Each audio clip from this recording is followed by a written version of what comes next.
দেখুন, নতুন ধারার যে রাজনীতি সেটা নেতৃত্ব তো বিএনপির হাতে। বিএনপি সবচেয়ে বড় বা জনপ্রিয় রাজনৈতিক দল। বিষয়টা শুধু তাই না, বিএনপির ৩১ দফা আগামী বাংলাদেশের রাষ্ট্র সংস্কারের একটা মৌলিক ভিত্তি।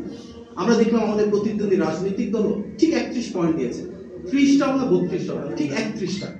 দেখুন, যে পোস্টাল ব্যালটগুলো পাঠিয়ে দেওয়া হয়েছিল সেটি তো নতুন করে ফেরত আনার মতো পর্যাপ্ত সময় নেই। স্বাভাবিকভাবে বিএনপি এখানে লেভেল প্লেইং ফিল্ডে কিছু ইনজাস্টিসের শিকার হয়েছে। আমরা আহ্বান জানিয়েছি লোকাল যে পোস্টাল ব্যালটগুলো আছে, যেগুলো নির্বাচন পরিচালনার সাথে যারা সম্পৃক্ত থাকে, ওনাদের জন্য যেন সেগুলো কারেকশন করা হয়।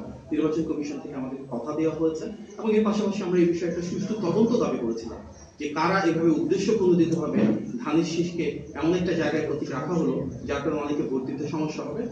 এখন পর্যন্ত আমরা এই তদন্তের কোনো প্রতিবেদন বা আপডেট পাইনি। দেখুন, নতুন ধারার যে রাজনীতি সেটা নেতৃত্ব তো বিএনপির হাতে। বিএনপি সবচেয়ে বড় বা জনপ্রিয় রাজনৈতিক দল। বিষয়টা শুধু তাই না, আমরা ইতিমধ্যে ইশতেহারের কাজ অনেকটুকু গুছিয়ে এনেছি। বিএনপি সে রাজনৈতিক দল যেটি বিভিন্ন শ্রেণী পেশার মানুষের সাথে এবং সাংগঠনিক কাঠামো ব্যবহার করে দেশব্যাপী ইশতেহার এবং আমাদের ৩১ দফা নিয়ে ২৭ দফা নিয়ে অনেকগুলো কর্মসূচি গ্রহণ করেছি। তার আলোকে আমাদের ইশতেহার অনেকটাই প্রস্তুত। একটি পরিকল্পনা আছে, আগামী শুক্রবার আমরা ইশতেহার ঘোষণা করতে পারি। সেটি চূড়ান্ত হলে আমরা আপনাদেরকে অবহিত করব। ফ্যাসিবাদের পতনের পর ২৪শে ৫ থেকে ৮ই আগস্ট যখন বাংলাদেশে কোনো সরকার ছিল না, থানা পুলিশ ছিল না, তখন কিন্তু বিএনপির নেতা যেন তারেক রহমানের নেতৃত্ব এবং নির্দেশনায় আমাদের সব নেতাকর্মীরা সারা বাংলাদেশ জুড়ে মানুষের নিরাপত্তা দিয়েছে, আইন শৃঙ্খলা পরিস্থিতি ধরে রেখেছে।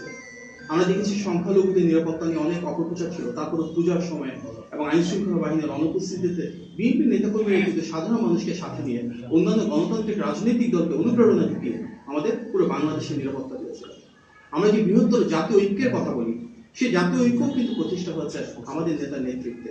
উনি বাংলাদেশে নেমেই কিন্তু যখন ঘোষণা দিয়েছিলেন যে আই হ্যাভ আ প্ল্যান, সেখানে জাতীয় নেতৃবৃন্দকে তিনি রেখেছিলেন এবং এর পাশাপাশি ডাক দিয়েছেন সেই বৃহত্তর ঐক্যের, যেখানে সবার আগে বাংলাদেশ থাকবে, বাংলাদেশের স্বার্থ থাকবে, বাংলাদেশের সার্বভৌমত্ব থাকবে।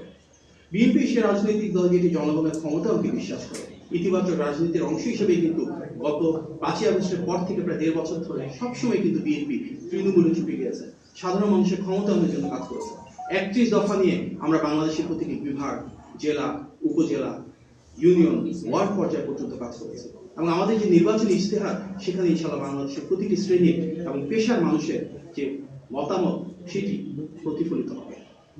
আমাদের নেতা ব্যাপকভাবে প্রশংসিত হচ্ছে, ওনার যে ইতিবাচক চিন্তাধারা সেটি অন্যান্য রাজনৈতিক দলও গ্রহণ করছে।